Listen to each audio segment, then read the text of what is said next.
Hello, everyone. I'm just going to roll with the story. Um, so I decided to make this film or this little shoot about Bitcoin when I first started using it in early 2013, just after the massive crash of to 260 to all the way down to I think 60 or 70 USD per coin. Okay, that's just price, like speculation and stuff like that. But before this time, I was, it's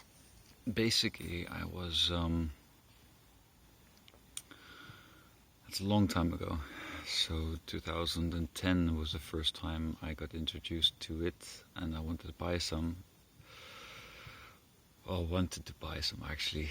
A friend of mine told me it was a good idea to buy some because this could be the future. So I was like, okay, cool. Then I would like to buy some. So there was a possibility to buy it in 2010, but reality was that there was really nearly no one using it. It was extremely it was very new, and I what I what I ended up doing was, like, a friend of mine told me, like, this stuff, let's buy some, buy some. This could go up, or this could be the future. And so what I did was I researched it together with him, and I was looking at um, like the dark markets and all this crazy stuff. It was pretty horrible, horrific stuff. Like what was happening. Also, it was pretty dark. I guess there was like you could rent a hitman to that kill someone or something like that. So it was really, really like dark, dark, dark scene, and guns, and I even heard that there was someone sold. You could even buy a tank, a bloody tank with it. So it was super scary. But yeah, this friend of mine is a really close friend, and he's a really good-hearted soul. And so this could, well, I don't understand, but why?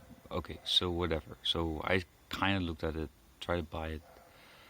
I could buy it. There was no exchange, so it didn't exist at that time. I think it was like 50 cents or something. I don't know, like $1 or 50 cents, somewhere there, or ish.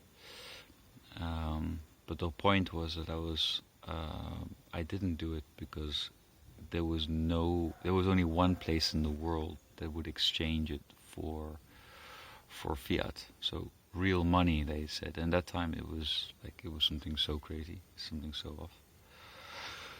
So I ended up looking around, and there was in Hong Kong or some Chinese city, some underground place somewhere in the city, you could sell this Bitcoin for fiat, for Chinese RMB or something like that, or US dollars. I'm not so sure, but that means that you have to travel all the way there to cash out your Bitcoin. And so I ended up thinking, this is stupid. This doesn't make any sense. There's no way that that yeah, come on, this can't be real. So this is just stupid doing this.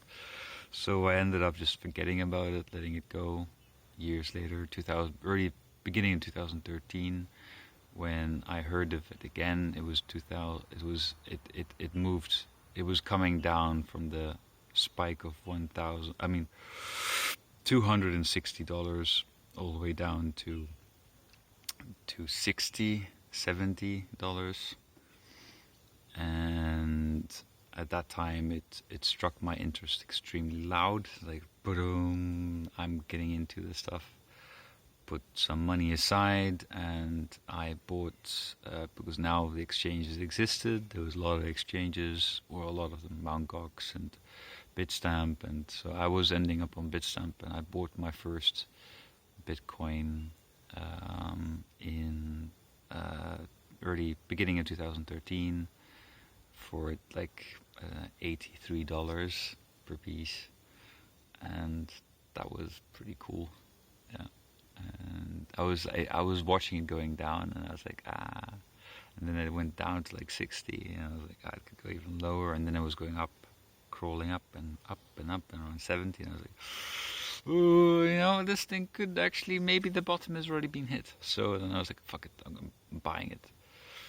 And yeah, it was slowly going up from there. And it was going up and up and up. And then the Silk Road thing happened. And then it completely came down again to, I think, $80 again, something like that. Or even 70. Just like it dropped down, like it was a spike down, like ping. And like from 140 or 130 or something, 120, I don't know, something around that price. I think it's 100, and then it just dropped down like straight down, and then went up again. And then from there, it just slowly carried on, and it was a very interesting part of the experience. And then I started like buying Litecoins at like $1.30,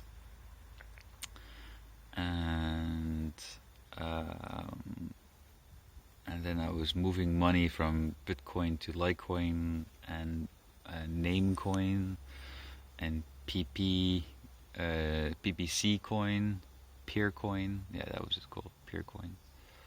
And Namecoin. So I was buying all of these little altcoins because I was like, the value, the percentage against Bitcoin at that time was just like you could earn way more money on these altcoins than on this big Bitcoin. At that time, it was like the biggest of everything, and these other little altcoins were moving up around. Like, they were nothing. They were just like the little shitty stuff, like something on the side, like tiny pieces of crumbs from a cake or something, but nothing special at all, because yeah, anyway. So, but I was buying up and down, and actually by doing that I was losing money, because every time, like, this FOMO, and if you're not a trader, you've never done this before, and you have no idea what you're doing, then that's a normal position that normally people take, this FOMO movement. So Bitcoin ended up going up really high, and I was in Litecoin. And then I moved back into Bitcoin, and then Bitcoin went down, and then Litecoin went up, straight up. So in reality, I was losing money. That was weird. I was losing money with this massive spike to like 1,300 US. And anyway, and then I ended up also just hodling all the way down. 2 years later or something. But I was buying all the way like down, like around 400, 600. That was like a really heavy, shitty. That was horrible. It was moving up and down, and then it was going down like 500 or something, and then I moved to 600, and had it was making like a base, like a platform. It was going straight like that, like went down and up and like going straight. And I was like, oh, this is it. This is it. It's gonna make another move. So I was buying more and more and more, and then it just collapsed. It was like they call it the bull trap.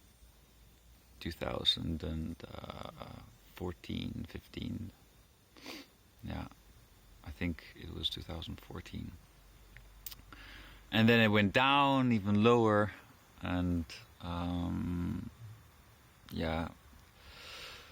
I only have like 40 seconds left, so not so much time. But yeah, there's a lot of things that happened, and what I was doing, at that time I was donating, I think 30% of all my money to people who were talking about it on YouTube, and to promote Bitcoin growth.